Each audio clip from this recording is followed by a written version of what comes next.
Hey guys, welcome back to my channel Nishkala Shetty. అందరికీ శ్రీరామనవమి శుభాకాంక్షలు. ఈరోజు శ్రీరామనవమి అని చెప్పి నేను మా ఫ్రెండ్స్తో కలిసి ఇక్కడ ఆంజనేయ స్వామి గుడి ఉందన్నమాట, అక్కడికి వెళ్దామని రెడీ అయిపోతున్నాను. ఇప్పుడు నేను లెన్స్ పెట్టుకోవాలి, పెట్టుకుంటే రెడ్ అవుతుందని ఇప్పుడే రికార్డ్ చేస్తున్నాను వీడియో. Let's get started. అమ్మాయిలు ఊరికే టైం తీసుకుంటారు రెడీ కావడానికి అని అంటారు, కానీ చూసారా లెన్స్ పెట్టుకోవడానికి నాకు ఒక 10 minutes పట్టింది. కానీ ఎంత కష్టపడ్డాను, ఇది అలవాటు పోయింది కదా. ఇది పెట్టుకోవాలి, ఇది పెట్టుకోవాలి, ఇది వేసుకోవాలి, అది వేసుకోవాలి. ఒకరి కోసం రెడీ కాకపోయినా మా కోసం మేము రెడీ అవుతాం.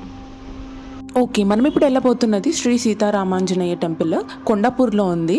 మా ప్లేస్ నుంచి ఒక 15 minutes పడుతుంది. మేము ఆటోలో మా ఫ్రెండ్స్తో కలిసి వెళ్తున్నాము. గూగుల్లో దగ్గరున్న రాముడి టెంపుల్స్ ఏవి అని అంటే ఇది చూపించింది, సో ఇక్కడికే వెళ్తున్నాము.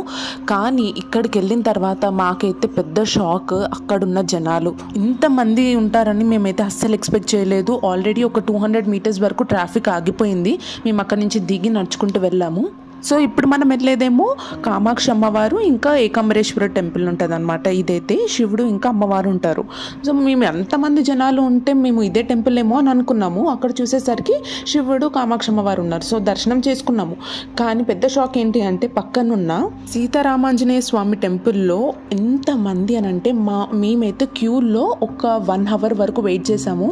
అది మీకు మళ్ళీ చూపిస్తాను. ఫస్ట్ అయితే శివుడు కామాక్షి అమ్మవారు, అక్కడే గణేశుడు సుబ్రహ్మణ్య స్వామి కూడా ఉన్నారనమాట. అక్కడ దర్శనం చేసుకొని చూసారా, అక్కడ లైన్ ఇట్లా బ్యాచెస్ కళ్యాణం టైంకి వెళ్ళామన్నమాట.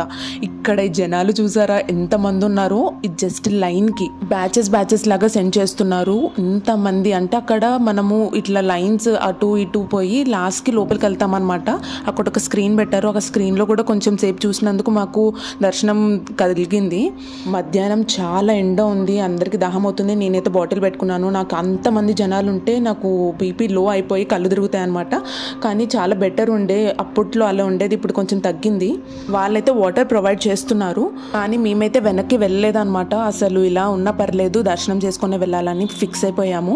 చాలా మంది శ్రీరామనవమి అంటే రాముని కళ్యాణం చేస్తారు కాబట్టి అలా పెళ్లి రోజు అని అనుకుంటారు. కానీ నాకు కూడా రీసెంట్గా తెలిసింది ఏంటి అంటే శ్రీరాముడి పుట్టినరోజు అని చెప్పి. అందుకోసమే గర్భగుడిలో నాకు దర్శనం కలిగిన వెంటనే నేను పుట్టినరోజు శుభాకాంక్షలు స్వామి అని చెప్పిన తర్వాతనే వేరే శ్లోకాలు చదువుకున్నాను.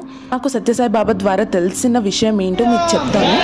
రాముడి నామం ఎంత పవిత్రం అంటే పంచాక్షర మంత్రం ఓం నమ శివాయలో మా అనే మకారం అనేది ప్రాణం అనమాట. అలాగే ఓం నమో నారాయణాయలో రా అనే రకారం అనేది ఉంటుంది కదా, అది ప్రాణం. నమ శివాయలో మా, ఓం నమో నారాయణాయలో రామ, ఈ 2 కలయికలే రాముడి నామం అంట. అంత స్పెషల్, అంత పవర్ఫుల్ అనమాట రాముని నామం. నాకైతే చాలా మంచిగా అనిపించింది ఈ విషయం తెలుసుకున్న వెంటనే. మీకు కూడా షేర్ చేద్దామని నాకు అనిపించింది. మాకైతే చాలా బాగా అయింది దర్శనం, సీతారామ లక్ష్మణుల దర్శనం. కానీ వెనకాలనే హనుమాన్ కూడా ఉండే, మేము అసలు చూడలేదు. మళ్ళీ వాళ్ళకి రిక్వెస్ట్ చేసుకొని పైకి వెళ్ళి చూసామన్నమాట. ఇక్కడ పూలు పెట్టారు. సో ఒకవేళ ఎవరికైనా కావాలి అంటే పూలు తీసుకోవచ్చు. ఇక్కడ హోమం చేసిన విభూతి కూడా ఉండే, అది కూడా పెట్టుకున్నాము. మా ముఖాలు అయితే అసలు చెమటలు మొత్తం తడిచిపోయాయి అనమాట. చాలా టైర్డ్ అయిపోయాము. బట్ చాలా సాటిస్ఫాక్షన్ ఉంది. నాకు తర్వాత తెలిసిన విషయం ఏంటి అని అంటే వేరే టెంపుల్స్ 2 temples ఉన్నవి, అవి 2 క్లోజ్ అయిపోయాయంట. ఇదే ఓపెన్ ఉంది అంట. అందుకోసమే మరి ఎంతమంది ఎందుకు వచ్చారో తెలియదు. మరి ఇంతమంది రావడమే కాకుండా చాలా ఫేమస్. పానకం కూడా అక్కడ తీసుకున్నాము. ఎంత బాగుందంటే టేస్ట్, నేను ఇంత టేస్టీ పానకం నేను ఎప్పుడు తాగలేదు. ఇంకా ప్రసాదం అలాగా ఏం దొరకలేదు కదా అని పానకం తాగాము. But worth it. ఆల్మోస్ట్ మేము 2-3 hours టెంపుల్లోనే అయ్యిందనమాట. ఇక్కడ చూడండి, ఈ సమ్మర్ సీజన్లో మాత్రం బాటిల్ తీసుకుపోవడం మాత్రం మర్చిపోవద్దు. ఇక్కడ గోమాతకి QR code కూడా పెట్టారు, స్కాన్ చేసి పే చేయడానికి. India is not for beginners. మీకు ఈ వీడియో నచ్చినట్లయితే please don't forget to like, share and subscribe to my channel Nishkala Shetty.